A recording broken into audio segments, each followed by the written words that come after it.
the Bachelor of Performing Arts. My name is Anthony Crowley, and before I introduce everybody, I'd just like to do an acknowledgement of country. Federation University acknowledges the traditional custodians of the lands and waters where our campuses, centres and field stations are located, and we pay our respects to elders past and present and extend our respect to all Aboriginal and Torres Strait Islander and First Nations people.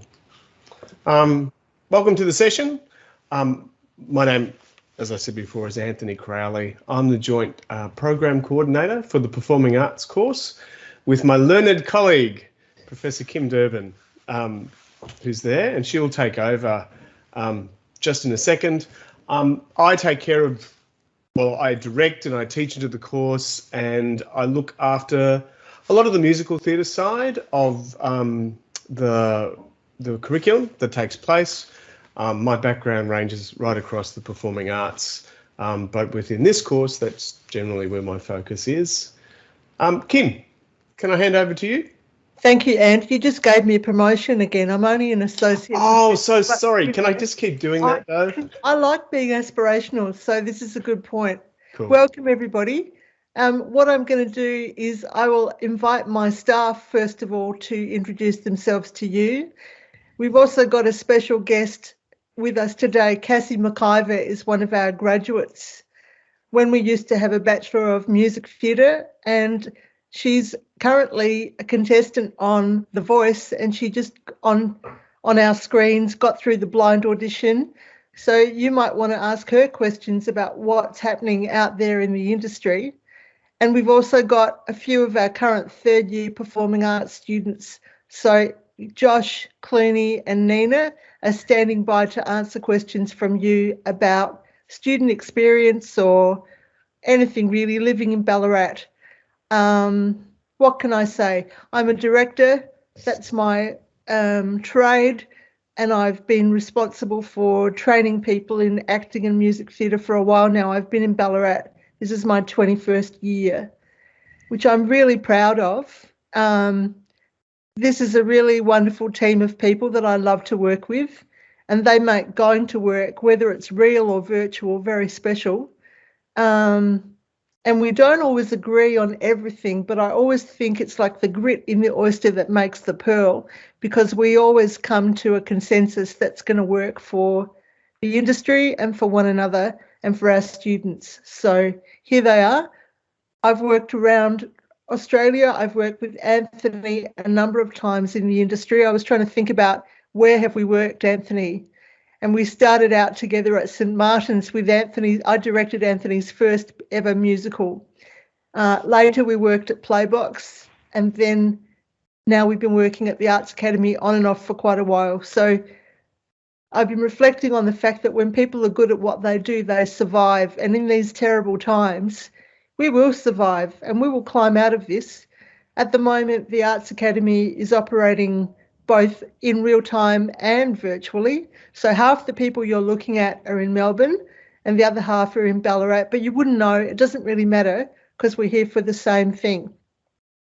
Okay, I'm going to mix it up today. So I'm going to ask Ross Hall, Dr. Ross Hall, to introduce himself to you.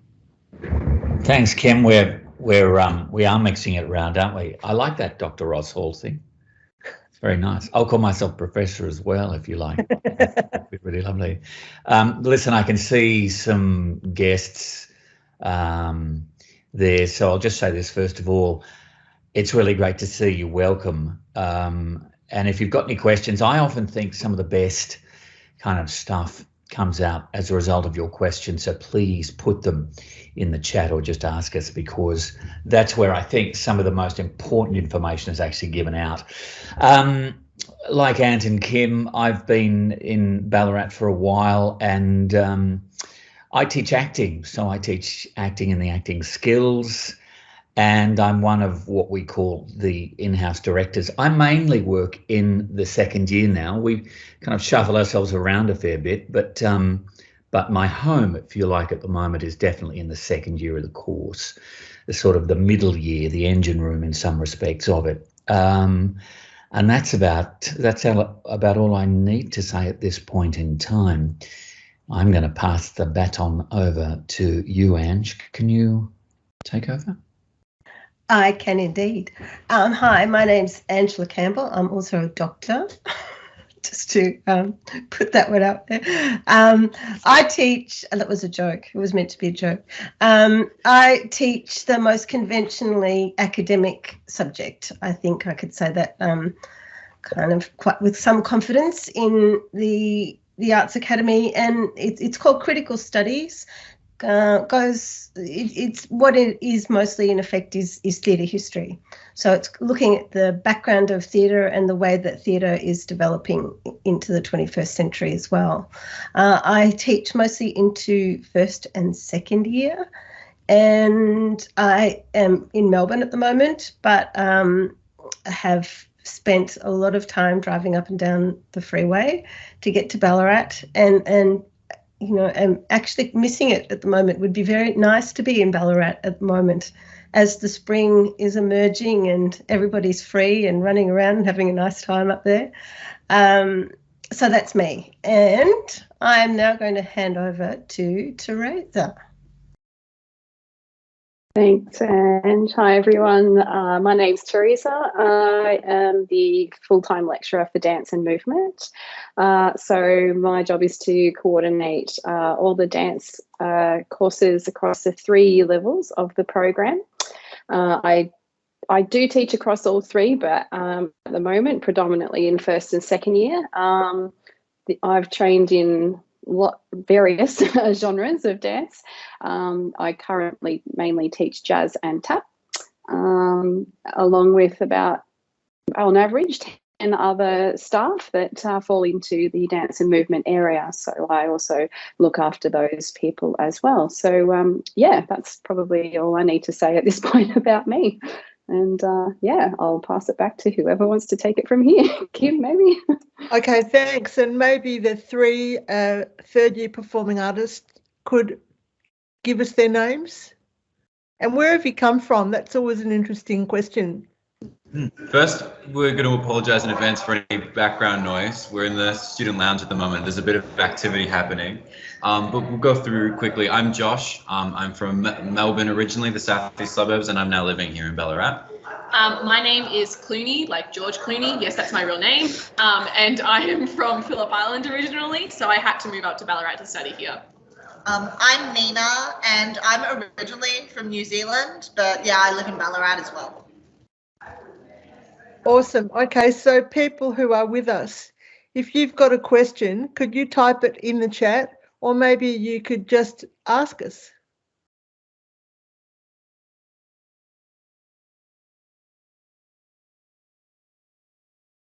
And your question might be about the courses, it might be about the audition process, it could be about the timetable.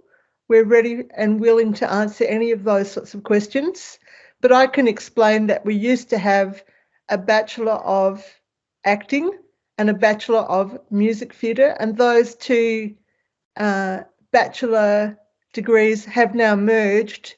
And I described it this morning as a really pumped up version of what used to happen in the separate courses, because actors were always complaining that they wanted more singing, and singers were always complaining that they wanted more acting. Well, now everybody gets everything to the max. So that's the idea of having 1 degree. We've also found that the industry doesn't really mind what kind of a degree you have. They just want you to have talent and bring in as many skills as you possibly can. Cassie, if you're there, I'm going to invite you to put your camera on and say hello to everybody, and just give me a very quick perspective on how you see that, because you've been working a lot in the musical area. But is it true? Do people care which degree you did? No, they don't. They just want you to be a professional, you know. They want you to have the skills that you say you have, pretty much. And hi, everyone. Hello, darling. You were telling me a story that I thought was interesting. It is the current, it's the future and the present, which is you worked on a project where you were cast, and some other people were cast. You were all cast from a video upload, which is the way things are going. And when you got to the gig, you could do it and they couldn't. What happened? Well, they got fired. This was a show that I was cast for from a video, from a show reel in Macau in China, and of course it's a lot of money to relocate people. And we got there, and they cast people from great, brilliant show reels, and it's important to have that. But unfortunately, people couldn't back it up. So all this sort of stuff, and that's why I think training is so good, because you can develop and hone these skills and then really do what you say you can. Excellent, thank you. You're welcome. So I'm going to read out these questions and people can volunteer to answer them. How does the applying audition process work, and do you have any tips? Well, it's an online process at first, which is an innovation. It goes with what we've just been discussing about doing things online. So the first round of the audition is going to be online, and the spirit's willing, the callback is going to be in person in Ballarat. So if everything works out the way it's supposed to, we'll look at your first round audition, select you for a callback, and then you'll get the chance to come to Ballarat and meet us, find out what we're like, what the campus is like, meet the current students, ask lots of questions. And if you don't get to do that, I would imagine we're going to do that online. But maybe other lecturers could add on. What are we hoping to see? What are our tips?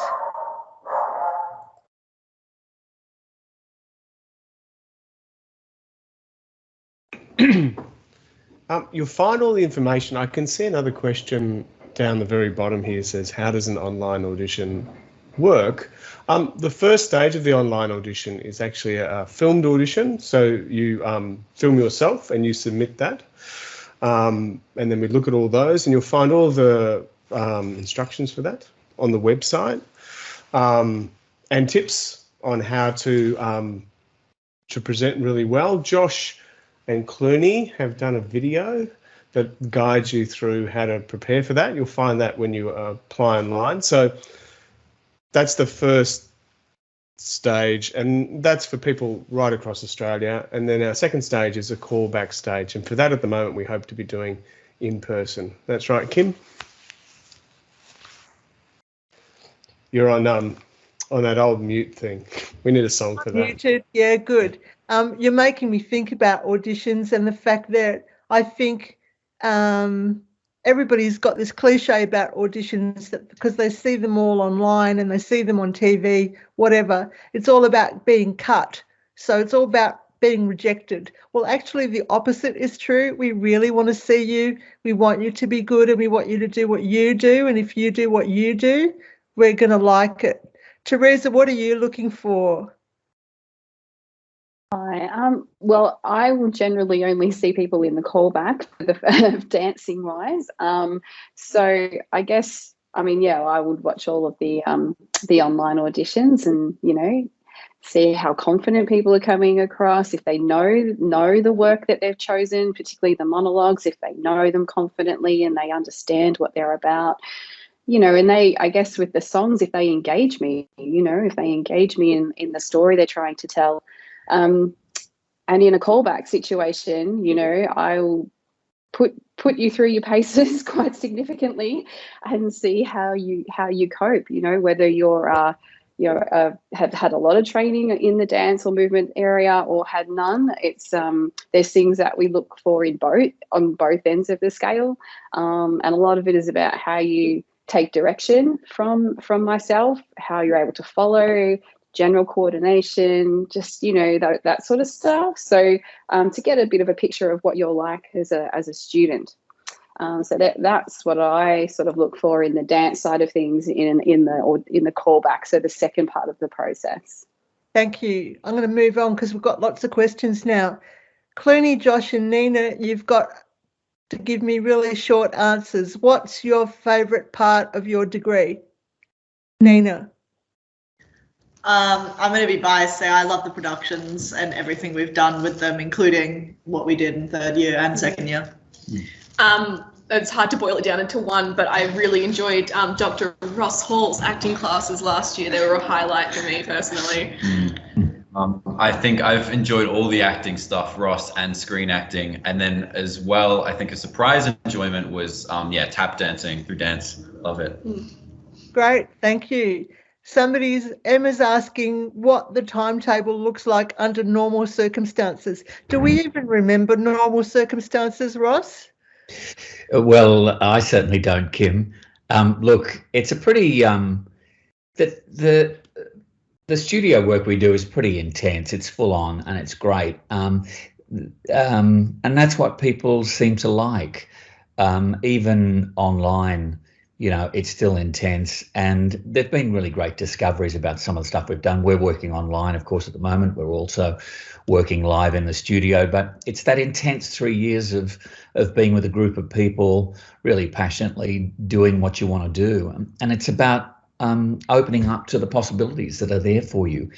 It is a big commitment in one way, but now I'm just looking at all of the students there. Most people do find enough kind of energy to do some work in and around it. I'm talking about paid work in and around Ballarat. There's a lot of really, really good hospitality workers in Ballarat, you'll find, who are particularly good creatives as well.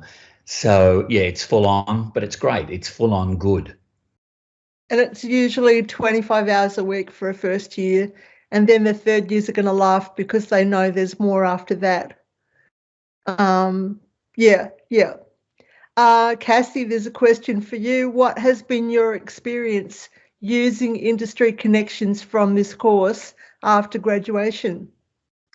Well, first of all, the course for me, which at the time was primarily the music theatre course, but it set a huge foundation for me going forward.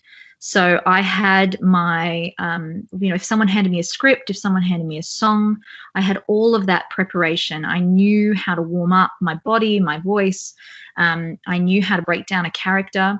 So that really helped me. As far as, the industry connections within my class, I still keep in touch with the vast majority of them, and a lot of them are still working in the industry in one form or another.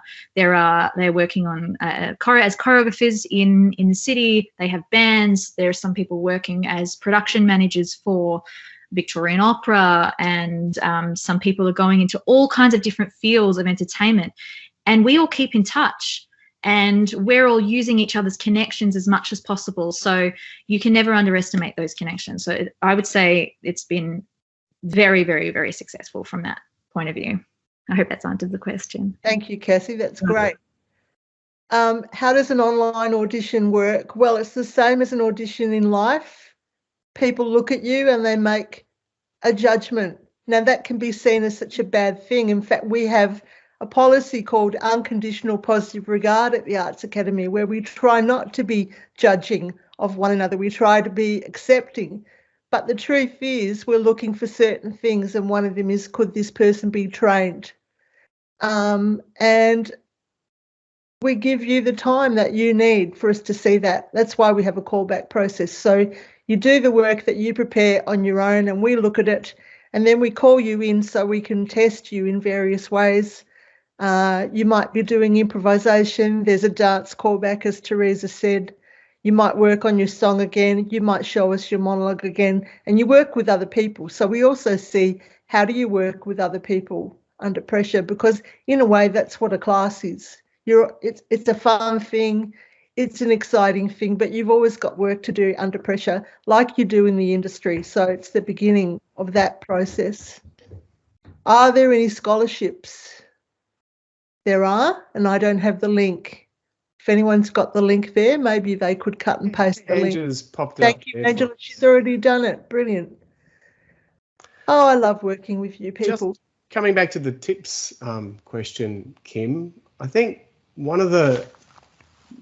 really basic tip, and it sounds so basic, it's like duh, but is to be really well prepared and to know the work really well, because that if you're not quite sure of what you're doing, or you haven't quite put in the preparation, that reads on a uploaded video as much as it does in the room, except we can't sort of like do much about it if it's in a video. So it always takes a little bit longer than perhaps you might think, because it's not just about memorizing it, it's about being able to live in it a little bit and present through it. Cassie, would you say that, do you have anything to sort of add to that, maybe, with all that?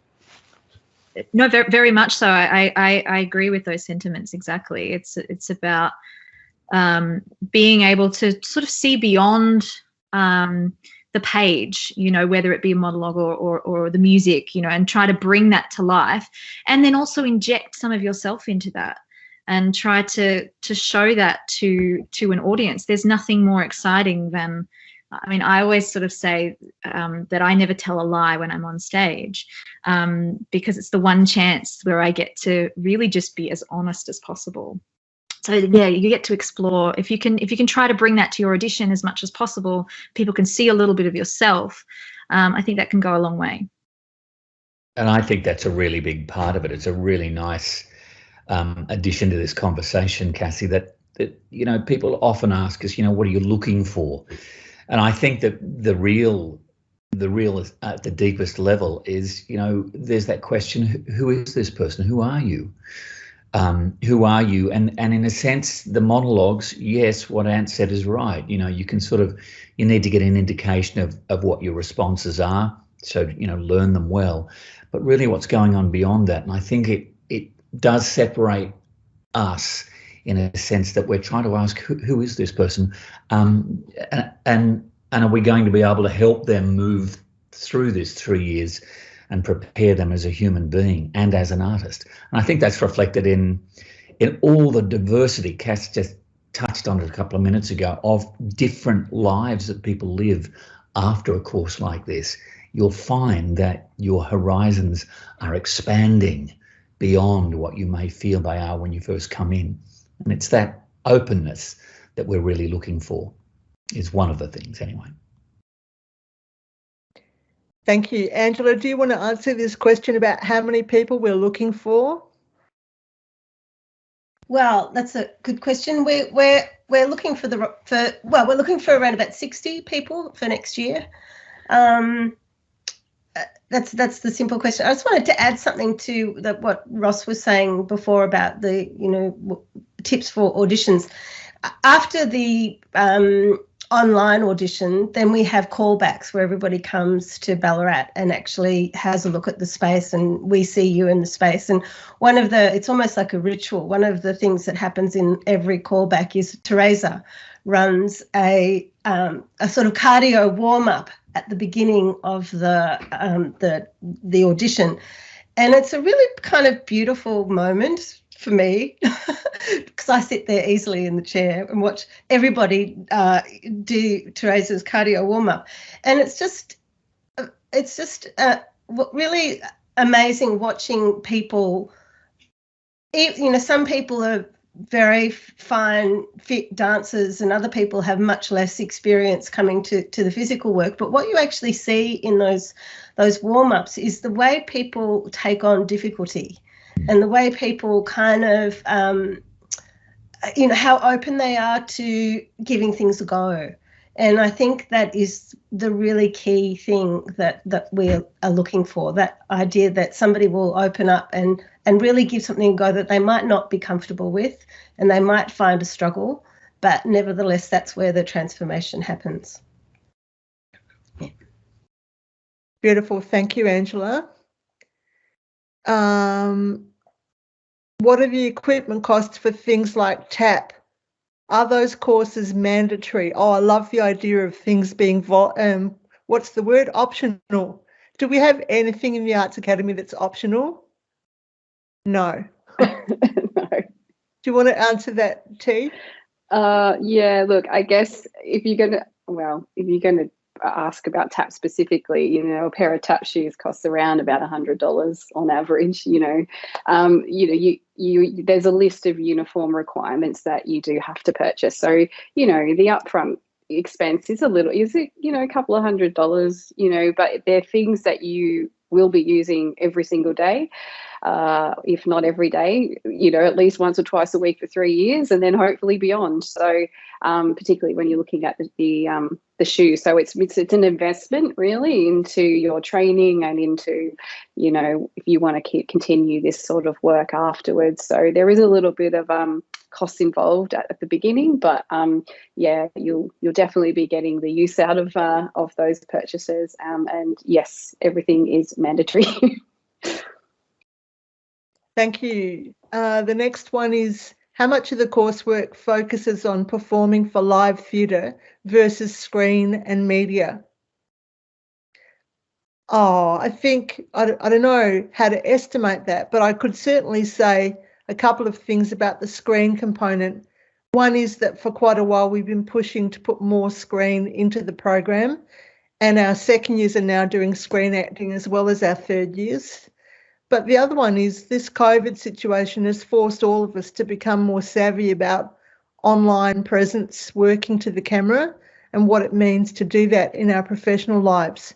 How would we estimate the balance between live and screen? Anthony, that's a nice smile. What do you reckon? I was just having a little...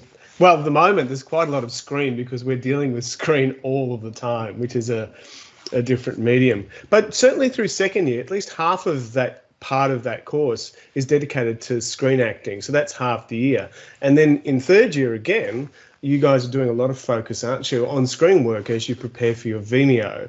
And all of the text work we do, all the work that Ross does, even to Shakespeare when he's dealing in second year, is all quite really adaptable to the screen, because that's just about energy and how you use it. We've been doing a lot of screen work, of course, because we've done so much online for the last 2 years. But I think, look, this would be interesting for the students to answer, because I found that working particularly on a chorus line last year, and Ross often talked about this too, and when we first got hit with COVID last year, that there was an intimacy working online with a student, and an ability to kind of strip away all of the extraneous stuff that made for a really great performance on camera. And I found it was transferable to the theatre. I found that once we took that to the theatre, then it was just about energy. The energy just kind of do you think that's a fair comment on what you've experienced, guys?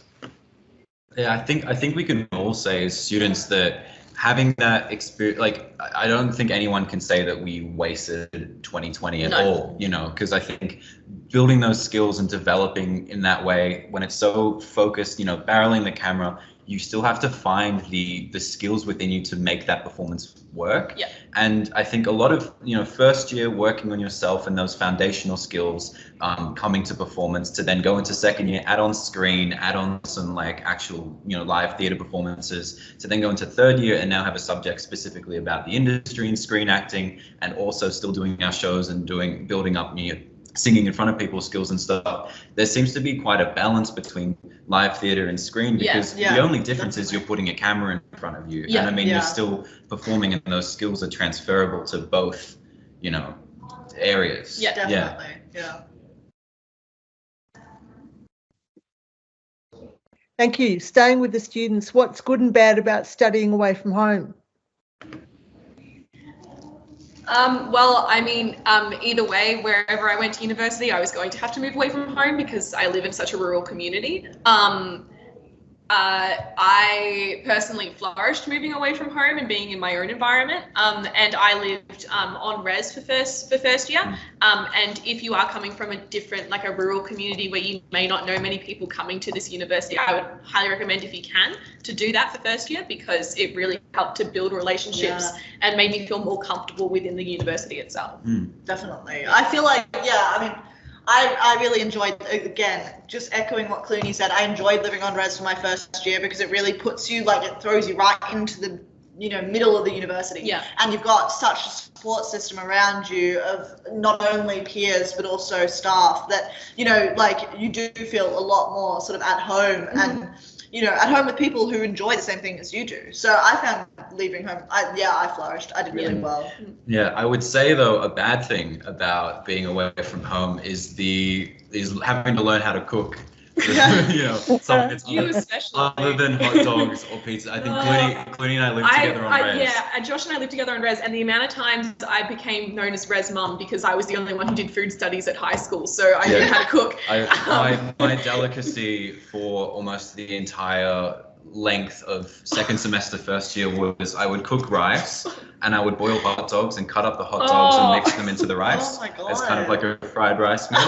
It was disgusting. I think something that was a challenge was learning actually how to have a proper diet, how to support yourself, especially when you're doing a subject.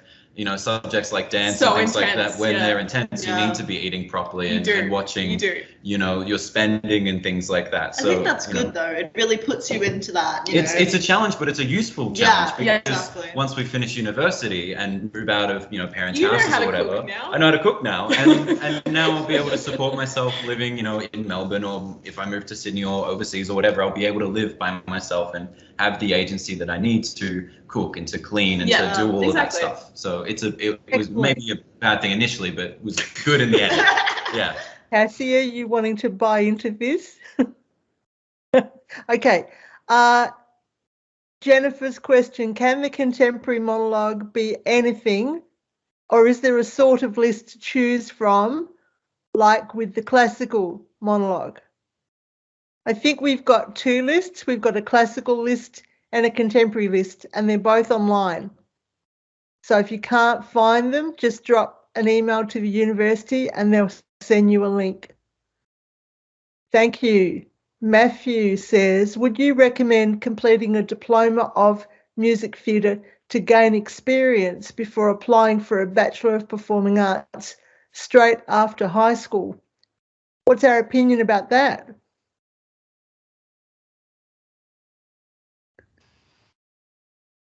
Audition for us. I think you might get completely different views in the next couple of moments from all the people on this panel, but my sense is one of the things which distinguishes us is that there's a really high percentage of our students who do come straight from high school, and I think that's a really good thing that we're able to adapt. We meet people where they are. So my feeling is that you don't need to do that. I mean, by all means, do some classes. I think it's good. I've heard Teresa often say, do some dance classes so that you kind of know what's going on, and you get a better idea of what it is that happens in these classes. But I wouldn't think it's necessary to do a diploma beforehand unless you really, really wanted to. I think we'll meet you at the level of our intake, which is a really high percentage of people who come straight from high school, and that's cool. It makes a very different mix of students that we get. We're planning even of doing cooking classes and calling them Josh. Just for those people who need the extra skills. You could get that in a diploma of cooking, I suppose, but it's probably just to come straight to us and do it. I mean, Cassie, you've got 10 years under your belt now or thereabouts. I mean, your recollections of what, it was like up here. Do you think you need to do that? You came to us pretty early, and that was good.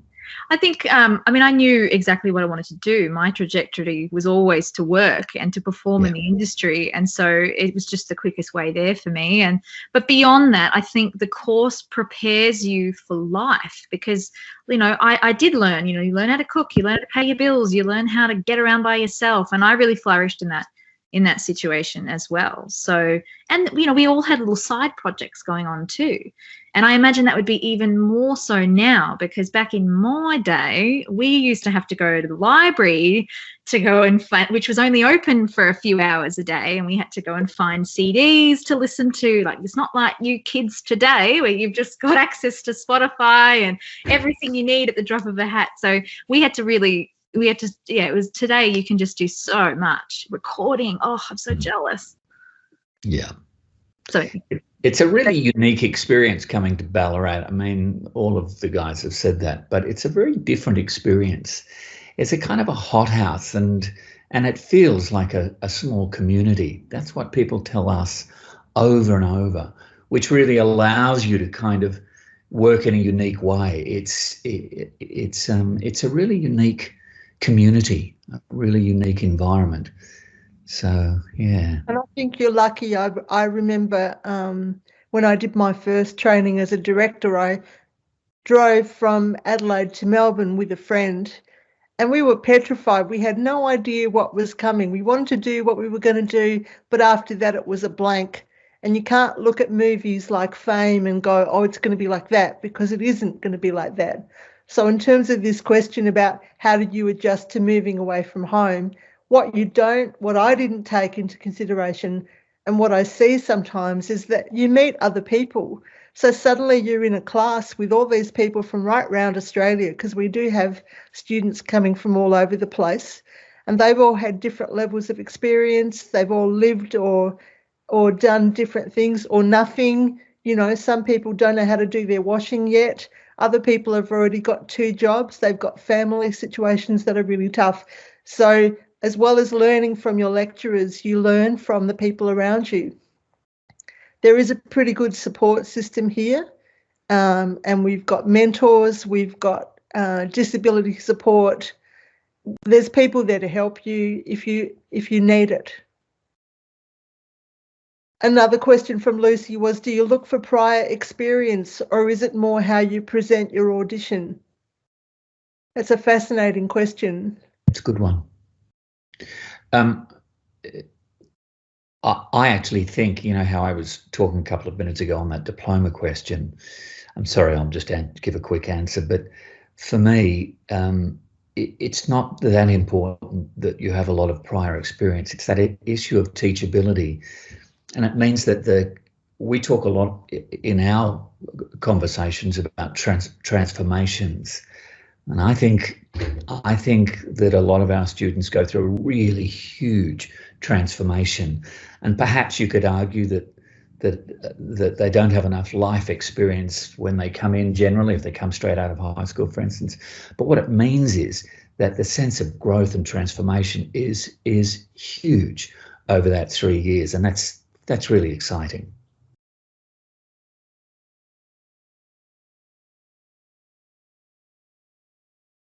Kim, you're muted. Bernie. Yes, sorry. I just wanted to add really quickly to Matthew's question from earlier. I came straight out of high school into this course, and my partner, who's in first year, actually did a music theatre course diploma last year. And for him, he did that because he still wasn't sure whether this is what he wanted to pursue or not. He was still really trying to figure out what he wanted to do with his life. And it was a really good thing for him because he got offered to him and he got a scholarship. So that's why he took that up. But at the end of the day, he ended up choosing to do this course because he realized that this is what he wanted to do. And for me personally, I've always known this is what I wanted to do. And coming straight out of high school, don't feel like that you're underprepared or that you're less than because you haven't had life experience. Everyone has a different life. Everyone has different experiences. And don't discount yourself from comparing yourself to someone else because that's just not going to help you at all. Thank you, Clooney. Ant's also put in the chat the information about an audition masterclass we're running on the 29th of September. And do you want to explain a little bit about what people will be covering in that? Yeah, sure, Kim. We'll cover all of the core elements of the course. So you'll get introduced to a voice session, an acting session, a movement dance session, and a singing session. And you'll get a chance to spend the day with the staff and to talk about the audition process. And, you know, it's a chance to get to know us as well. It's talking about networking. It's a good chance to kind of like initiate that. And it's on the 29th of September. At the moment, we're hoping to be person to person. If it flips to online, you also get to meet us that way. The other thing, I just wanted to jump off what Ross was sort of talking about before, is that the course, I think, really values the individual, which is kind of evidenced in people like Auntie Donna, who come out of the course and go on to do stuff. And it sort of comes out of, and of course, Cassie as well. Like there's a real divergence, a myriad of different types of people who kind of graduate from the course. These students online did a devised work called Exquisite Corpse at the earlier part of the year, where they can tell you about it. But we encourage you to make theatre and to be entrepreneurial, as well as giving you the skills to kind of like work as an actor. So maybe if I just jump to Clooney and the team, but then maybe Cassie too can talk about, because like that whole thing of coming out of the course and being entrepreneurial, and in your career, Cassie, coming out of there and kind of like through that. So can we try that? Watch this. I'm going to try throw. Drama game. Over to Clooney. Are we throwing to me? Is that what's happening? Yeah, Sorry. is that okay? Throw to you and talk about Exquisite Corpse, and you throw to Cassie. Yeah, sure. I mean, Cool. Exquisite Corpse was all around, we all really enjoyed it. Our entire cohort did, because it gave us kind of the opportunity. We did a little bit of it in first year, creating our own pieces and showing that to the public, but it gave us the opportunity to create a piece over a period of time, show it to the public for an extended period of time, and while you're showing that, you make changes, you do things, you keep adapting, you keep changing it, sort of situation. Yeah, I feel like it was a situation where at the start we were all really, at least my sort of group, were scared and we didn't know what was going to come. But it was another sort of thing about trusting the process and trusting ourselves as performers and our director and our music director, that we would end up with something wonderful if we just followed what we were writing and what we were feeling passionate about. And yeah, it came up something like, I think we can all be very proud of what we did. It was really cool. So yeah, it was simply just comforting the trust that was placed on us and that we in return could give back, being able to create our own stuff and have musical directors or directors, just helping us and helping tone what we wanted to do, and gave us sort of this confidence to be coming out of uni and creating our own theatre and making our own stuff. That's really exciting. For myself, I think initially when you exit university, the biggest skill that you can walk away with is your audition skills, because you're brand new into the world. And so that was really important for me, because the course gave me, and I have been complimented on my preparation many times in auditions, at, writing up my music the right way and knowing how to walk in or how to address the panel, all those sorts of things. And that's something I really gained throughout the course, because all we did was audition all the time, essentially for each other, practicing in front of each other, which was really good experience. So then as I exited my first audition, I got the job. So I left the country and went off. But since then, it hasn't just been in musical theatre. It's morphed into something else. And especially in Australia, you look at any of your favourite artists, they're all doing a little bit of everything. People are working on screens. Sometimes they're doing voiceovers. Sometimes they're singing with a band, And I think that, again, going back to my class, there's some people who, even one of my class members is a nutritionist now, but she works mainly with artists. So she's still in this field of art, really. So that it really is constant. It's ever changing. I think even after university, you're still constantly learning and growing. But I still refer back, and I remember actually Ross saying to me one time that if I kept my journals the right way, that I would refer to them. And I can tell you, I do still to this day. I have them, and I refer to them all the time. I think that's wonderful. Thank you. And it's a reminder that this is a degree course, and you will gain a lot of skills which appear, especially if you're passionate to perform, you can get easily frustrated by the written component or the requirement that you record things, but those messages that you give yourself become part of the base of what you do later. So it's really important. Let me just say this as well. This industry is really, really difficult.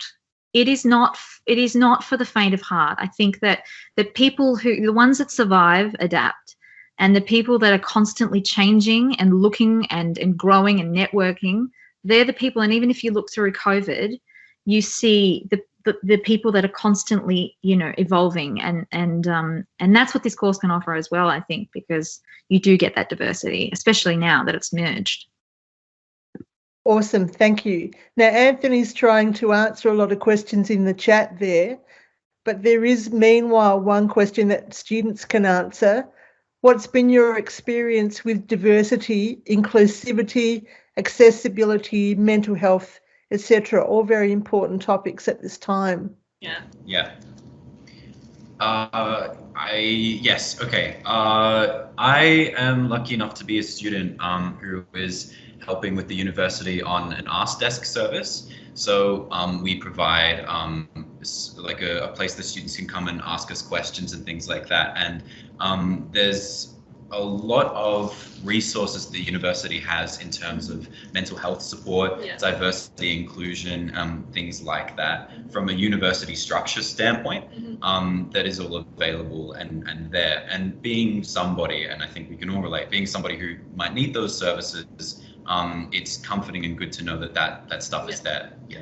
I think also it's important, and it's definitely true, that everyone is in this university is really educated with, everything that sort of like includes mental health and LGBTQ and just diversity in general. Everyone is really open and honest and, like loud and proud of talking about these issues. Yeah. So I found there's so much like inclusivity and just discussion about the important things and support with like diversity. Yeah, and absolutely. I mean, all three of us are queer. Yeah. And that's something I really came to. I actually admitted to myself earlier this year. So it's this university is so welcoming and so open to having those discussions, and you having those conversations with someone else and making those realizations for you and like for yourself is truly something that I feel like could only happen within this community. And something even as simple as our lecturers including their pronouns in emails and respecting other people's pronouns and things like that during classes and things. Absolutely. It's just these little things that make everyone feel so welcome and so part of a family. And that's important in a course like this. You need to feel welcome and trusted, and like you can sort of, like reach forward and trust yourself and do really hard things, knowing that you have a support system and people who are there for you and, want you to succeed. Absolutely. Thank you for that. I think that we have reached the end of our questions at this time. So if anybody has a final question they'd want to ask, can you please put it in the chat now? And Anthony's inviting you to email him and to remember the audition masterclass day on September 29. And we're dying to see you. So please remember to audition. Kim, sorry, really quickly, there was just a question earlier that we've just seen about clubs and stuff like that at the university. Oh, yeah. Thank you. Do you want to talk about Green Room? Yes. So there's a student-run society, probably the most well-known for everyone here at the Arts Academy, called Green Room. And they're run by the second years, and they run things like events and Q&A sessions and stuff throughout the year, catching up with students. They make jumpers for everybody, and they run the bars for shows and things like that. And so they're kind of a little sort of mainstay that is always at the Arts Academy as sort of like an Arts Academy focused one. But the university as a whole has so many. Yeah, there's so many. And I mean, like, there's also there's a netball team for this campus that go and play netball on a Monday night that I'm a part of. There's many different opportunities for you to meet people and be in the same community, not only here, but also within the wider Federation University community. Yeah. Even when you're on Res, Res itself runs events like balls and galas, and they do Compass Weekend. When you first join, you meet people and you play team building games and stuff together. So there's lots of good opportunities to make these connections early on and, work through uni with them. Yeah. Awesome. Thank you. This is a good one. I'll make my joke, but it's not really a joke. What do you feel sets this course apart from other universities? We're the best. In truth, everyone on the panel, and I will invite all the lecturers to speak about this, we've all had training at other places. We've all taught at other places. We are all loving and generous towards other places. But when it comes to doing the training that you need to do, I think Ballarat stands out for its community, for its inclusion, for its regionality, because you can focus on what you want to do and live a good lifestyle and be supported. And for these spectacular lecturers who are all very gifted in their field. So I'll invite Ross, Teresa, Angela and Ant to tell us, what do you think sets us apart? Gee, Kim, I think you've kind of touched on most of the areas there. There's a unique sense of community and it is inclusive. I believe that we take a mixture of extremely rigorous training, really disciplined work, with a great sense of trying to nurture in each individual student the very best in them. And that's why I keep using that word transformational. So that's kind of my quick summary, but I think, Kim, you put it pretty well. Anything to add, Teresa, Angela and Cassie? No, I don't think so for me. I think, yeah, I think I can speak from my, the way I try to run my classes is that we work really hard, but we have a really good time doing it as well, So and I'm sure that's, with the team of staff I've got at the moment, we all do that. So we're encouraging, we push, we challenge, but we also, I don't know, it's that the relationships we build with the students, I think that's something that, in my experience, having had students come back to teach for me, that's something that they value. So that's something I would put out there as a really big positive for Fed Uni.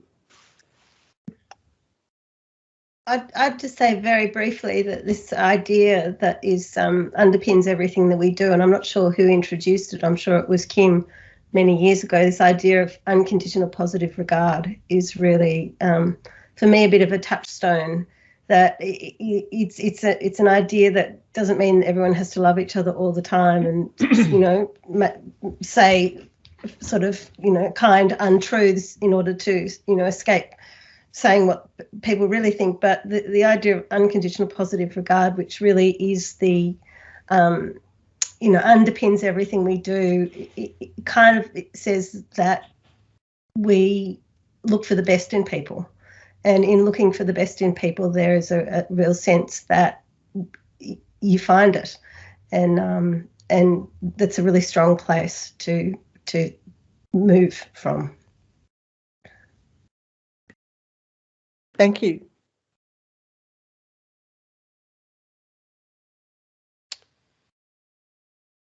The fact that Cassie's been away for such a while, working hard in her professional life, and is happy to come back and chat with us is such a generous thing to do. And that's a symbol to me of what works. We are a community that goes beyond the building and it goes beyond the year that you graduate. So it's a network of people out there from Ballarat who hold each other up. It's very important. I agree with that. I mean, I'm from Melbourne. I went to the open days at the time of all the places that were available. And when I arrived in Ballarat, I remember I got out of the car and I went, "Yep, I'll go here," because it felt great. I went, "This is for me. It's where I feel like I can find myself and really develop who I want to become and what kind of artist I want to be." And the more I started speaking to people around, the more I thought, yeah, this is going to work for me. And so I was just determined to get a spot, and I did. So, and like I said, I spoke to Kim yesterday, but I'm very, very happy and very honoured to be a member of the Ballarat University, and it's called Fed U now. I will always come back, and I will always support, where I can. I would be very honoured to come up and chat to students or help in any way I can. Thank you, Cassie. And on that note, I'm going to invite the panel to stay where they are, and our guests, you can go back through the chat and find links to all the things you need about how to audition, when to audition, what the criteria are. But it's all on our webpage, and if you can't find it, you can just email us, get back to us, and let us know what you need. Thank you very much for attending today. It's lovely to meet you, and we look forward to seeing your audition. Thank you.